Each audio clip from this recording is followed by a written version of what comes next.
Hello बच्चों, आपका गरिमा coaching में स्वागत है। मैं निखिल का आज का जो कंसेप्ट है समोनीय व्याकरण। समोनीय व्याकरण में सबसे पहले भाषा आती है। आइए भाषा के बारे में जानते हैं, भाषा क्या होता है।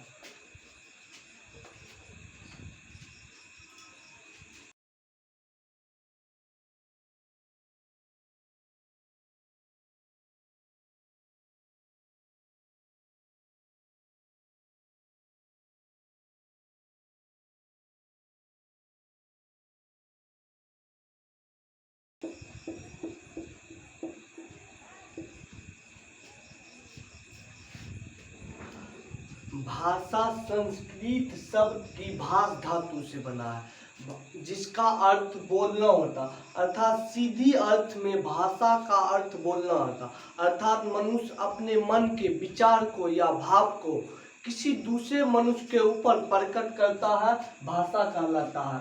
देखिए, भाषा वह साधन है जिसके द्वारा मनुष्य अपने मन के विचारों तथा भावों को किसी दूसरे व्यक्ति के ऊपर प्रकट करता है या आदान प्रदान करता है, उसे भाषा कहते हैं। भाषा के मुख्य दो रूप होते हैं। भाषा के मुख्य दो रूप होते हैं। पहला लिखित भाषा, एक होती है मौखिक भाषा।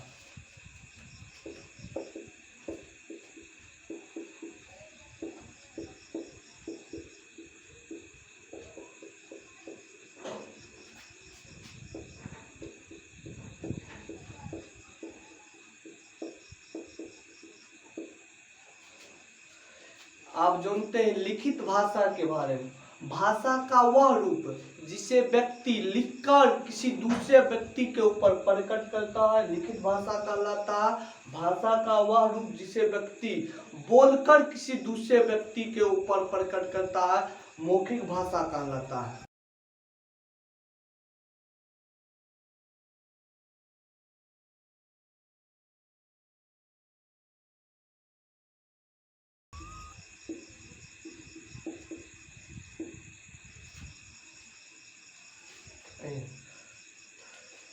देखिए, लिखित भाषा क्या होता है। भाषा का वह रूप जिसे मनुष्य लिखकर किसी दूसरे मनुष्य के ऊपर प्रकट करता, अर्थात पत्र क्या होता, कोई व्यक्ति अपने मित्र या किसी को पत्र लिखता है तो लिखित भाषा हुआ। जैसे समाचार पत्र, अखबार, कहानी, उसी प्रकार मौखिक भाषा होता है। मौखिक भाषा का वह रूप जिसे व्यक्ति बोलकर प्रकट करता है। आइए मौखिक भाषा।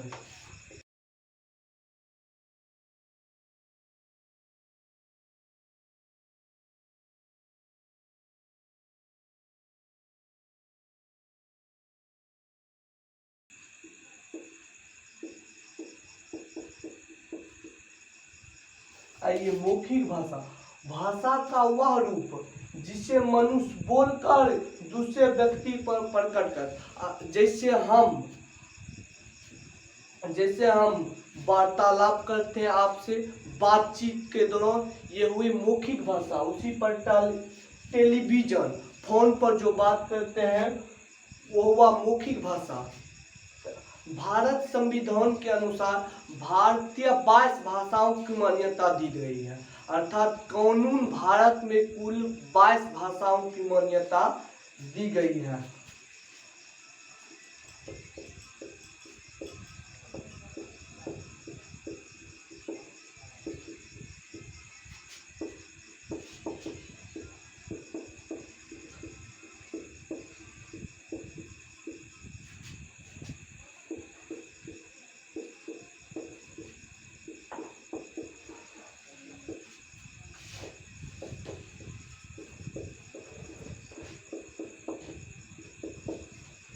भारत में कानून के अनुसार 22 भाषाओं की मान्यता दी गई है। इस बात को आप चीज ध्यान रखना।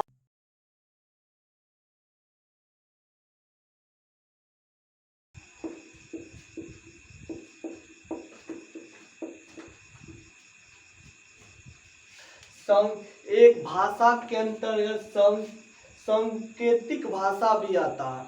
अर्थात सांकेतिक भाषा भाषा के मुख्य रूप नहीं है, क्योंकि सांकेतिक भाषा भाषा का वह रूप होता है जिसे मनुष्य इशारा द्वारा प्रकट करता है। जैसे आप समझ लीजिए, कक्षा में जब शिक्षक आते हैं, हम मुंह पे उंगली रखने से सभी बच्चे चुप हो जाते हैं, क्योंकि शिक्षक का इशारा होता है। इसका मतलब होता है कि बच्चे शांत हो जाते हैं।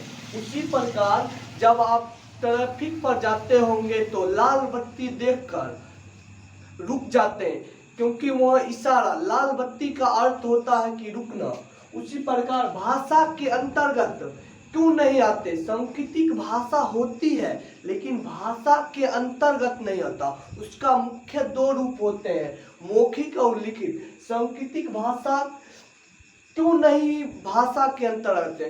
क्योंकि इशारा करते समय कभी कभी आदमी गलत चीज भी सोच लेता, सही अर्थ नहीं समझ पाता, इसीलिए यह भाषा के अंतर्गत नहीं आता। भाषा के मुख्य दो रूप होते हैं, लिखित और मौखिक। भाषा सांकेतिक भाषा होती है लेकिन भाषा के अंतर्गत नहीं होती। भाषा का वह रूप जिसे मनुष्य इशारा द्वारा प्रकट करते हैं सांकेतिक भाषा कहलाता है। इसी के साथ आप इसके बाद आता है व्याकरण। आप समझते हैं व्याकरण क्या होता है?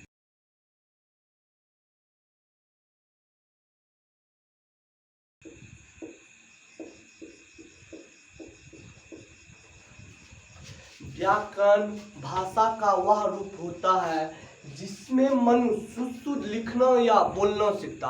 अर्थात व्याकरण के कारण ही आदमी शुद्ध लिखना या बोलना जानता है। आइए, जैसे सीता घर जाता है। यहाँ पर देखिए, सीता घर जाता है, आप तो लिख नहीं सकते क्योंकि यहाँ पर सीता स्त्रीलिंग है, इसीलिए क्रिया भी स्त्रीलिंग होगी और जाती होगी। इसी को तो व्याकरण कहते हैं, जिससे मनुष्य शुद्ध लिखना या बोलना सकते, इसीलिए सीता घर जाती है होगी। व्याकरण का अर्थ होता मनुष्य शुद्ध लिखना या बोलना सीखता। व्याकरण के मुख्य 4 अंग होते हैं। व्याकरण के मुख्य 4 अंग होते हैं। एक नंबर वर्ण विचार, दूसरा होता है शब्द विचार, तीसरा होता है वाक विचार,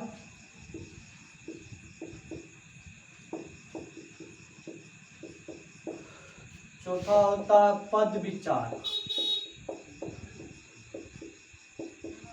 सबसे पहले वर्ण विचार के बारे में जानेंगे। वर्ण विचार क्या होता? वर्ण विचार में वर्ण के बारे में जानेगा, अर्थात अक्षर के बारे में जानते हैं। आइए वर्ण विचार क्या होता है उसके बारे में जानते हैं।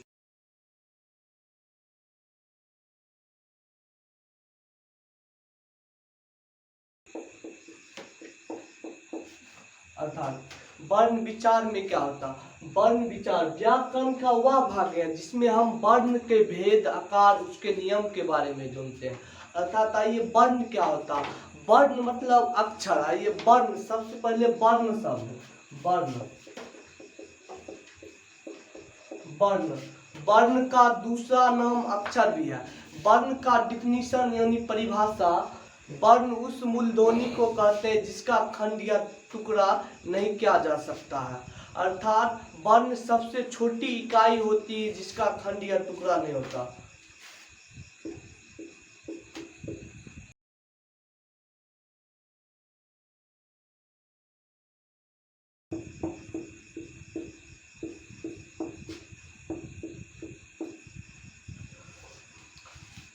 वर्ण का अर्थ अक्षर भी होता है। वर्ण वह सबसे छोटी इकाई है जिसका खंड या टुकड़ा नहीं किया जा सकता है। जैसे क का आप टुकड़ा नहीं कर सकते हैं। जैसे एक उदाहरण लेते हैं समझने के लिए, जैसे कमल का कमल शब्द है जबकि क वर्ण है। इसको अलग कर सकते हैं। टुकड़ा का अर्थ होता है अलग। क जोड़ म जोड़ लो। इसका शब्द का टुकड़ा हो सकता है लेकिन वर्ण का टुकड़ा नहीं कर सकते हैं। वर्ण वह सबसे छोटी इकाई है अर्थात अक्षर को ही वर्ण कहा जाता है जिसे खंड या टुकड़ा नहीं किया जा सकता, जैसे का, खा, गा, घा। आइए नोट में, वर्ण वर्ण को अक्षर भी कहा जाता है, अक्षर भी कहा जाता है। वर्ण के समूह को समुगायतो, व्यवस्थित को और क्रमबद्ध समूह को वर्णमाला कहते हैं। वर्णों के व्यवस्थित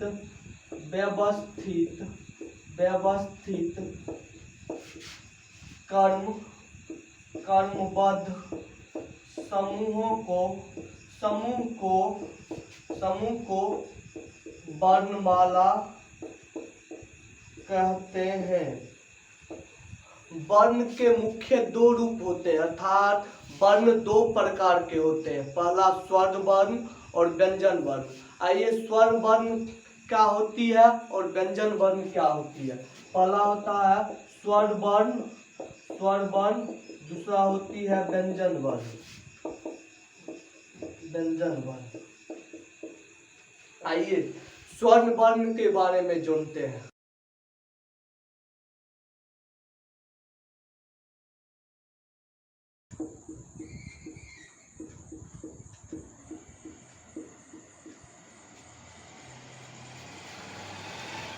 हेलो, स्वर्ण वर्ण वह वर्ण जो स्वयं यानी स्वतंत्र रूप से बोली जाती है।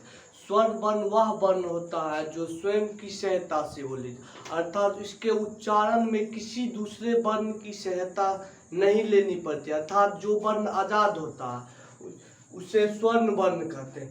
स्वर्ण वर्ण की संख्या 11 होती है, जैसे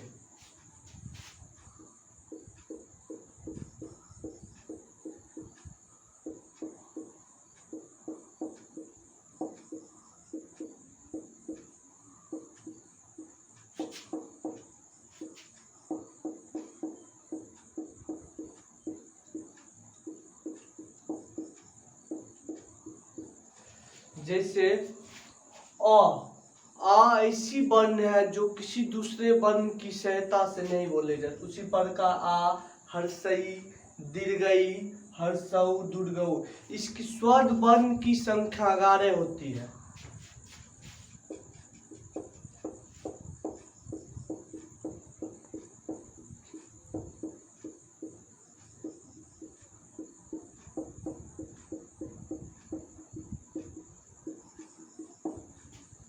ऐसी कुल 11 वर्ण है जो किसी दूसरे वर्ण की सहायता से नहीं बोली जाती है अर्थात स्वयं बोली जाती है।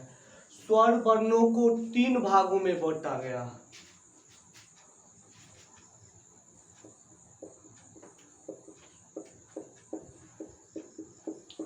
वर्ण को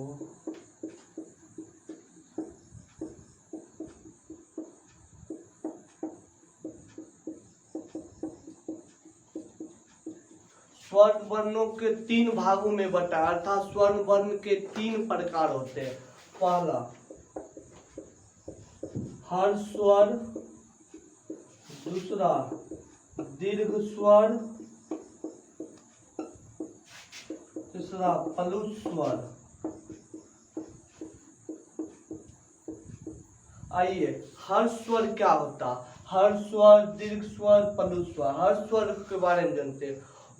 वह स्वर्ण वर्ण जिसकी उच्चारण में कम समय अर्थात एक मात्रा का समय लगे उसे हर्ष स्वर कहते हैं।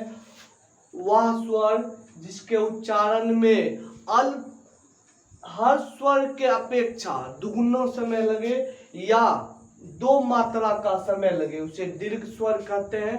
पलुष स्वर वह स्वर जिसके उच्चारण पुकारने या चिल्लाने में होता उसे पलुष स्वर कहते हैं। आइए हर्ष स्वर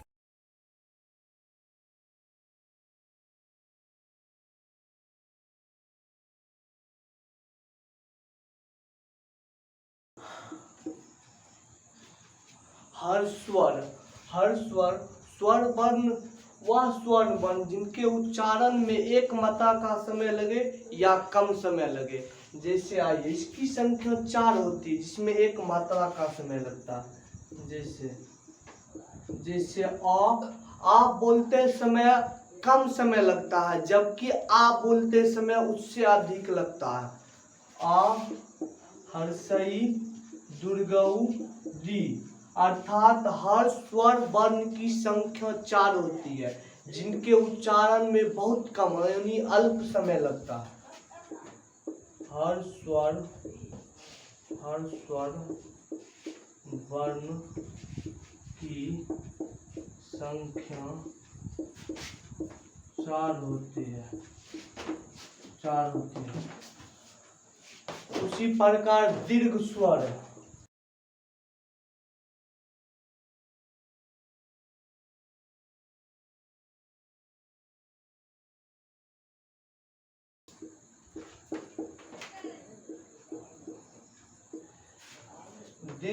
जिनके उच्चारण में हर स्वर से दुगुना समय लगता है उसे दीर्घ स्वर कहते। इसकी संख्या 7 होती है। ऐसी वर्ण है जो हर स्वर से दुगुना समय लगाती है, अर्थात इसकी संख्या 7 होती है। जैसे आ बोलते समय अ के दुगुना समय लगता है, इसीलिए यह दीर्घ स्वर हुआ, जबकि अ हर स्वर है। इसी पर आ, दीर्घई, दुर्गऊ, ए, औ, अर्थात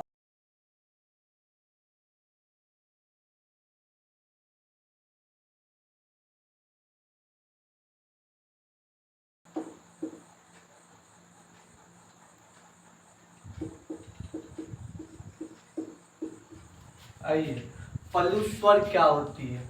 वह स्वर वर्ण जिनका उच्चारण पुकारने या चिल्लाने में, अर्थात वह स्वर वर्ण जिनका बुलाने में जिसका उपयोग का जो वर्ण बुलाने में जिनका उपयोग किया जाता उसे पल्लू स्वर कहते हैं। जैसे हे राम, अरे श्याम, जैसे हे राम, अरे श्याम। इसके बाद आती है व्यंजन वर्ण। आप व्यंजन वर्ण के बारे में जानेंगे, उसके भेद, नियम, आकार, उसके बारे में जानेंगे। अब आइए व्यंजन वर्ण के बारे में जानते हैं। व्यंजन वर्ण क्या होती है इसके बारे में जानते हैं।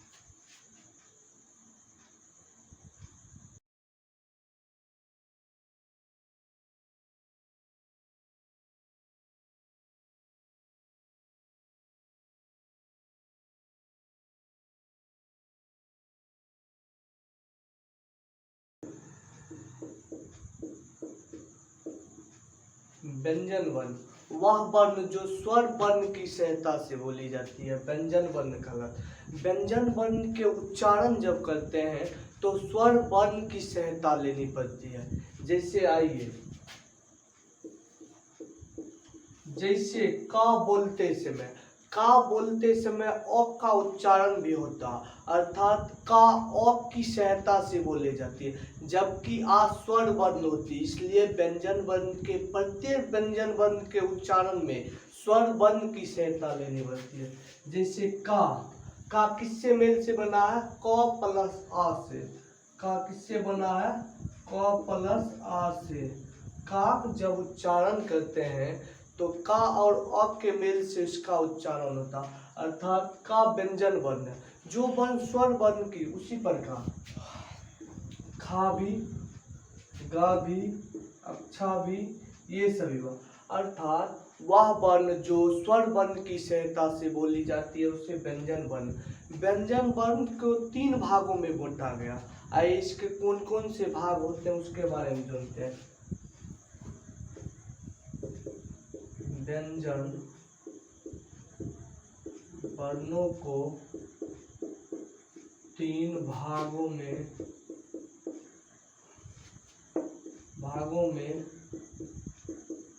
बांटा गया है। पहला भाग 1 नंबर होता स्पर्श वर्ण, दूसरा होता है अंतःस्थ वर्ण, तीसरा होता है उष्ण वर्ण। स्पर्श वर्ण क्या होती है, उष्ण वर्ण क्या होती है, अंतःस्थ वर्ण क्या होती है, उसके बारे में जानेंगे। अब पहला होता है स्पर्श वर्ण। स्पर्श वर्ण, स्पर्श वर्ण। दूसरा होती है अंतःस्थ वर्ण, अंतःस्थ वर्ण। तीसरा होती है उष्ण वर्ण। आइए स्पर्श वर्ण क्या होती है इसके बारे में जानते हैं। वह व्यंजन वर्ण जिनकी सहायता कंठ, तालु, मूर्धा, दंत, ओष्ठ की सहायता से बोली जाती है वह स्पर्श वर्ण कहलाती है। उसी प्रकार अंतःस्थ वर्ण, उष्ण वर्ण के बारे में जानते हैं। आइए अब अंतःस्थ स्पर्श वर्ण के बारे में जानते हैं।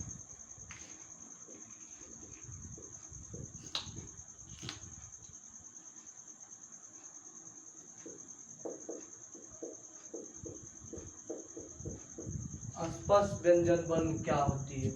वह व्यंजन वर्ण जिनके उच्चारण कंठ, तालु, मूर्धा, दंत और ओष्ठ की सहायता से होती है उसे स्पर्श वर्ण कहते हैं। स्पर्श वर्ण के उच्चारण करते समय ये सभी वर्ग, सभी भाग के जैसे कंठ, तालु, मूर्धा भाग को छूती है अर्थात स्पर्श करती, इसीलिए इसे स्पर्श वर्ण। स्पर्श का अर्थ होता है छूना। कंठ को छूती है, तालु को छूती है, मूर्धा को छूती है और दंत को छूती है तथा ओष्ठ को छूती है, इसीलिए ये स्पर्श वर्ण कहलाती है। वे व्यंजन वर्ण, वे व्यंजन वर्ण, व्यंजन वर्ण जिसके उच्चारण उच्चारण उच्चारण कंठ, तालु, मूर्धा, दंत तथा ओष्ठ से होते हैं स्पर्श वर्ण कहलाते हैं। इसकी संख्या 25 होती है। स्पर्श वर्ण की कुल संख्या 25 ऐसे वर्ण हैं जो कंठ, तालु, मूर्धा, दंत और ओष्ठ की सहायता से बोले जाते हैं। आइए पहले कंठ की सहायता से कौन कौन सी वर्ण बोली जाती है उसके बारे में। कंठ की सहायता से कवर्ग बोले जाते हैं। कवर्ग, अब कवर्ग क्या होता है, अर्थात का वर्ग के जितने भी वर्ण होते हैं जैसे का, खा, गा, घा, अंग, ये सभी वर्ण कंठ से बोले जाते हैं, कंठ से। अब तालु की बात आती है, चवर वर्ण तालु से बोली जाती है, चवर, जैसे चा, छा, जा, झा, या। उसी प्रकार टवर्ग, टवर्ग ट, ठ, ड, ढ, न, तवर्ग त, थ, द, ध, न, पवर्ग प, फ, ब, भ, म। ये सभी वर्ण चवर्ग तालु से बोली जाती है, टवर्ग मूर्धा से बोली जाती है, उसी प्रकार तवर्ग दंत से बोली जाती है, पवर्ग ओष्ठ के से बोली जाती है। देखिए कवर्ग, जब का बोलते समय जो जीभ होती है कंठ, यहाँ जो कंठ होती है यहाँ पर कुछ भार आता है, जैसे का बोलते समय कंठ जो होता है ऊपर की ओर बढ़ती है। उसी प्रकार चवर तालु से होता है, जब चा बोलते समय जीभ अंदर वाले भाग का ऊपर भाग को टच करती है, तबकि मूर्धा नीचे वाले भाग। तवर बोलते था बोलते समय जीभ दांत को टच करती है, जबकि पा फा बोलते समय ओठ को यानी ओष्ठ को टच कर देती है, पा फा ब। इसी प्रकार देखिए आपको याद कैसे रखनी है कि ये सभी वर्ण किससे होते हैं। इसके लिए एक छोटा सा क्रिएट है केटीएम 2, KTM 2। ये चीज उच्चारण स्थान के लिए आप ये चीज याद देते हैं। KTM 2, के से कंठ, टी से तालु, एम से मूर्धा, दी से दंत, ओ से ओष्ठ। अर्थात पहला वर्ण कंठ होती है, अर्थात कंठ वाला होता है केटीएम। के से कंठ, टी से तालु, एम से मूर्धा, केटीएम 2। याद रखना है उच्चारण इसी से होगा। उच्चारण पहले तालु होती है कि मूर्धा होती है, इससे आप याद रखने का छोटा है। पहले कंठ, इसीलिए केटीएम। के से कंठ, टी से तालु, एम से मूर्धा, दी से दंत, ओ से ओष्ठ। अर्थात स्पर्श वर्ण की संख्या 25 होती है। इस चीज को आपको ध्यान रखनी है। आइए लेकिन एक चीज और जानते हैं, नोट। प्रत्येक वर्ग के पांचवा वर्ण नासिक से भी उच्चारण होती है। प्रत्येक वर्ग के पांचवा वर्ण नासिक से उच्चारण, अर्थात नौक से, नासिक का अर्थ होता है नौक से उच्चारण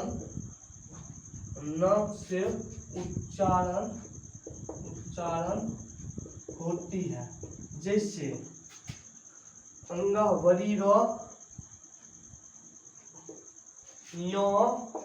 बड़ी न, छोटी न, म।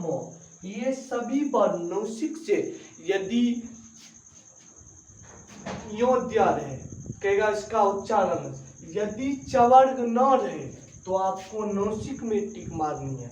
इस बार हर एक वर्ण पांचवा वर्ण यानी लास्ट वाला वर्ण, कवर्ग में भी 5 बार, चवर्ग में भी 5 बार, टवर्ग में भी 5 बार, तवर्ग सभी में 5 बार। लास्ट वाली जो वर्ण होती है वो नासिक से भी उसका उच्चारण होता है और इसका उच्चारण कंठ से भी होता है, जबकि इसका उच्चारण तालु से भी होता है। बड़ी नौ का उच्चारण, एक चीज और ध्यान रखना, बड़ी नौ का उच्चारण नासिक और अनुनासिक से। एक बड़ी नौ ही है कि जिसका उच्चारण 3 स्कोन से होती है, जैसे मूर्धा, नासिक, अनुनासिक। बड़ी नौ की बात करते हैं, बड़ी नौ अनुनासिक से भी उच्चारण होती है, अनुनासिक से भी उच्चारण होते। आइए इसके बाद हम जानते हैं अंतःस्थ वर्ण के बारे में। चलो अब अंतःस्थ वर्ण के बारे में जानते हैं। वह व्यंजन वर्ण जिनके उच्चारण न तो स्वर वर्ण में की जाती है न व्यंजन वर्ण में, जिनका उच्चारण जीभ, तालु, ओष्ठ, मूर्धा से स्पर्श से होती है परंतु पूरा स्पर्श नहीं कर पाती, अर्थात किसी जगह पूर्ण रूप से स्पर्श नहीं कर पाती है, उसे अंतःस्थ वर्ण करते हैं। इसकी संख्या 4 होती है।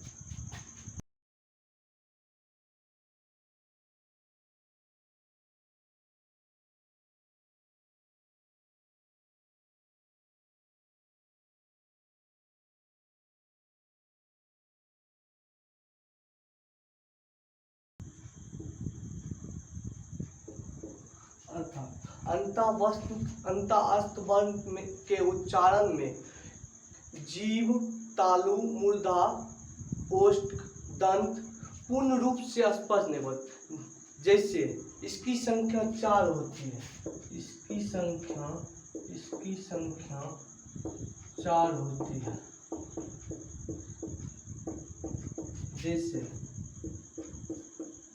जैसे या, र, ल, व।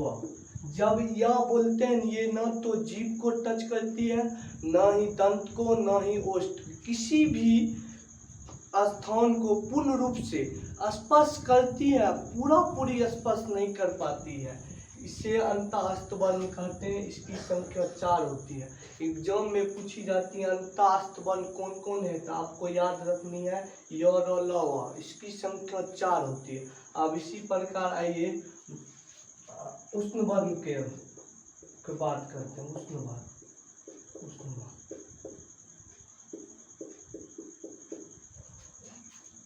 वह व्यंजन वर्ण जिनके उच्चारण में गर्म हवा निकलती है, अर्थात जब उसका उच्चारण करते हैं तो गर्म हवा अर्थात जोरों से बोलने, जैसे तालन स, मूर्धन स, दंत स, ह, अर्थात ये सब वर्ण उष्ण वर्ण, इसके उच्चारण में गर्म हवा। जब तालन स बोलते हैं तो ज्यादा जोर से बोलते हैं, अर्थात गर्म हवा निकलती है। वे व्यंजन वर्ण जिनके उच्चारण में मुंह से गर्म हवा निकलती है उसे उष्ण वर्ण कहते हैं। इसकी संख्या भी 4 होती है। उष्ण वर्ण की संख्या 4 होती है, अंतःस्थ वर्ण की संख्या भी 4 होती है। इसकी संख्या 4 होती है।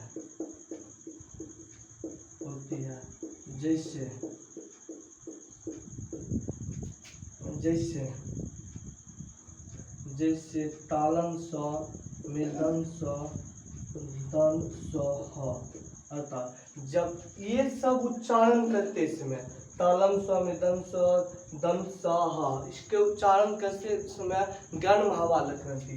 ये भी एग्जाम में पूछी जाती है। उष्ण वर्ण कौन कौन सी होती है, अर्थात आपको याद रखनी है तालम स, मृदंग स, दंत स, ह, अर्थात व्यंजन वर्ण 33 होती है। जब आप ऐड कीजिएगा 25 व्यंजन वर्ण, 4 अंतःस्थ वर्ण, 29, 4 उष्ण वर्ण। इसीलिए व्यंजन वर्ण आपको याद होगा कि व्यंजन वर्ण 33 होती है, लेकिन ये याद नहीं होगा कौन कौन से होते। यही सब वर्ण मिलकर उसका 33 होती है। आइए, अर्थात कुल व्यंजन वर्ण 33 होती है। जबकि स्वर्ण वर्ण 11 होती थी।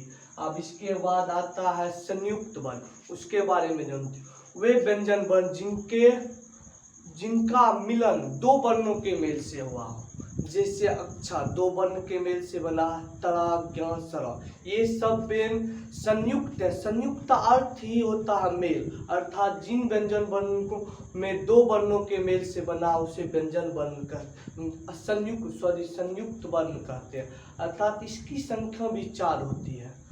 आइए अब संयुक्त वर्ण के बारे में जानते हैं। संयुक्त वर्ण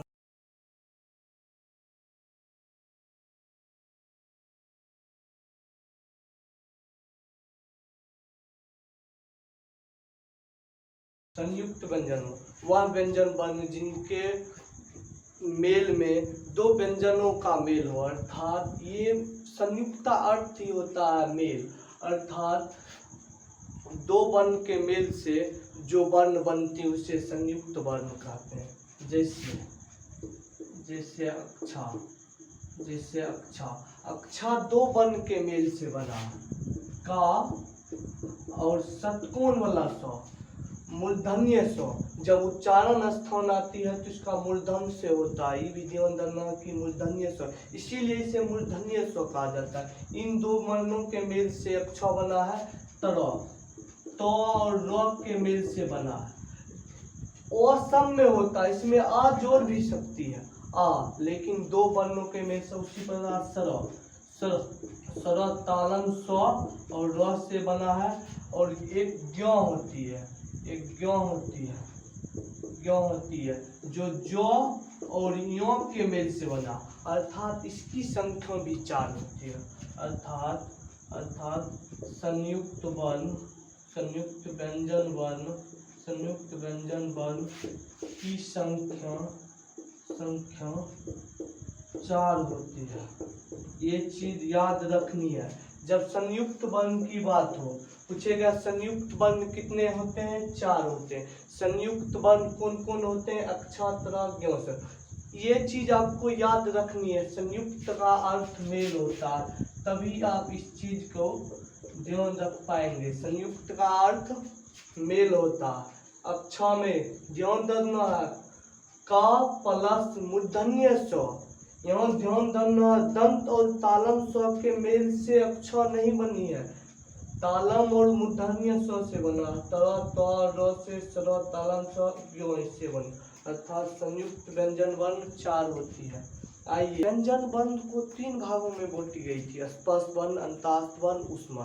अब उच्चारण के आधार पर व्यंजन वर्ण को 2 भागों में बांटी गई। एक होती है अल्पवर्ण, दूसरा होता है महावर्ण। अल्पवर्ण क्या होते हैं? वे व्यंजन वर्ण जिनके उच्चारण में हकार की ध्वनि नहीं लगती उसे अल्पवर्ण कहते हैं, जबकि वे व्यंजन वर्ण जिनके उच्चारण में हकार की ध्वनि लगती है उससे महावर्ण। हकार का अर्थ होता है जोरों से, जिसके आवाज में गर्म यानी जोरों से आवाज, धीरे से नहीं। अल्पवर्ण जैसे का गा, देखिए आसान से बोल गए का गा, जबकि खा और घा बोलने में हकार यानी ज्यादा जोर से बोली जाती है। हकार का अर्थ होता है जोरों से आवाज करना। इसीलिए आप पढ़ते हैं उच्चारण के आधार पर व्यंजन वर्ण को 2 भागों में बांटा गया, जबकि व्यंजन वर्ण को 3 भागों में बांटा। उच्चारण के आधार पर व्यंजन वर्ण के 2 भागों यानी 2 प्रकार, 2 भेद आप कह सकते हैं। आइए अब उसके बारे में जानते हैं, व्यंजन वर्ण के भेद।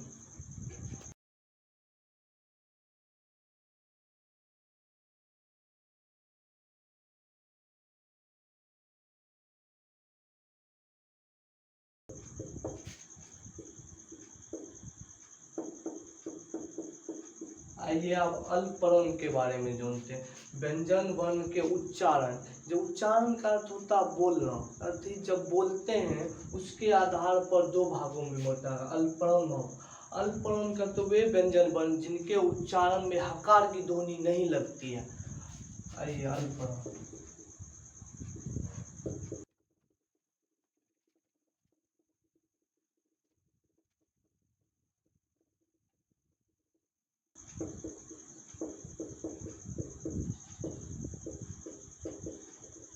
देखिए अल्पवर्ण अर्थात जिसके उच्चारण में हकार की ध्वनि नहीं लगती उसे अल्पवर्ण कहते हैं।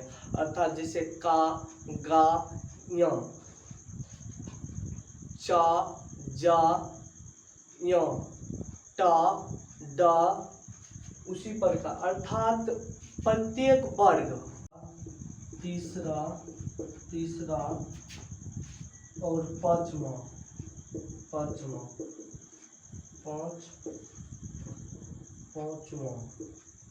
वर्ण अल्पवर्ण होते हैं। अर्थात सभी वर्ग के पहला, तीसरा और पांचवा वर्ण अल्पवर्ण होते हैं, जबकि दूसरा और चौथा। बोलिएगा का, गा आसानी से बोल जाते, जैसे खार झा, खार झा, ढा, ये सब महावर्ण, इसके उच्चारण में जोरों से आवाज लगती है, उसे महावर्ण। आइए 2 नंबर जानते हैं महावर्ण। वे व्यंजन वर्ण जिनके उच्चारण में हकार की ध्वनि लगती है उसे महावर्ण कहते हैं। जोर, हकार का अर्थ होता है यानी जोरों, जिसके आवाज में जोर ले, आवाज स्पीड यानी आवाज जोर से, यानी हल्ला आप कह सकते हैं, जिसके आवाज में हल्ला, जैसे झा, खा, ये सब, जबकि का, गा, जा, ये सब आसानी से बोली जा। अर्थात तो प्रत्येक वर्ग का दूसरा और चौथा वर्ण महावर्ण होते हैं। जैसे इसमें देखते हैं, जैसे का, खा, झा, ढा, था, फा, ये सभी दूसरा और चौथा वर्ण। आपको इतनी सीधी सी बात धरना, पहला, तीसरा और पांचवा अल्पवर्ण, क्योंकि आवाज का अल्प मतलब होता है थोड़ा, आवाज थोड़ा लगता है, ये सब वर्ण में अल्परण। जबकि दूसरा और चौथा उच्चारण करके आप देखिएगा, जब आसन में थोड़ा आवाज लगे अल्प, अल्प अर्थ होता थोड़ा अल्परण, जबकि ज्यादा लगे महाप्रण, महा मतलब होता बड़ा, यानी बड़ा आवाज में बोलना है तो महाप्रण। इसी के साथ वर्ण विचार के सभी पदों यानी सभी वर्णों को पढ़ लिए हैं। इसके बाद 2 नंबर में व्याकरण के भाग रहते हैं, शब्द विचार। नेक्स्ट वीडियो में आपको हम शब्द विचार के बारे में बताएंगे। मेरे चैनल को आप सब्सक्राइब नहीं किए हैं तो सब्सक्राइब करना ना भूलें, क्योंकि आपको व्याकरण के हर एक टॉपिक को आसानी से पढ़ाया जाएगा, हर एक चीज। उसके बाद वाक्य के बारे में बताएंगे, पद के विचार, पद के बारे में, संज्ञा, सर्वनाम, विशेषण, कारक, समूह, सभी चीज आपको बताएंगे। ये चीज को आपको ध्यान रखनी है और हमसे जुड़े रहिए। आपको आसान भाषा में हम बताएंगे, आपको छोटी छोटी बातों पे ध्यान रखनी है। पढ़ना सबके लिए आसान होती है, क्योंकि पढ़िएगा तो आप कुछ भी कर सकते हैं, इसीलिए आप पढ़ते रहिए। आपके लिए, विद्यार्थी के लिए पढ़ना ही तपस्या होती है, उसी प्रकार आप मेहनत करते रहिए, आपसे बढ़कर कोई नहीं होगा।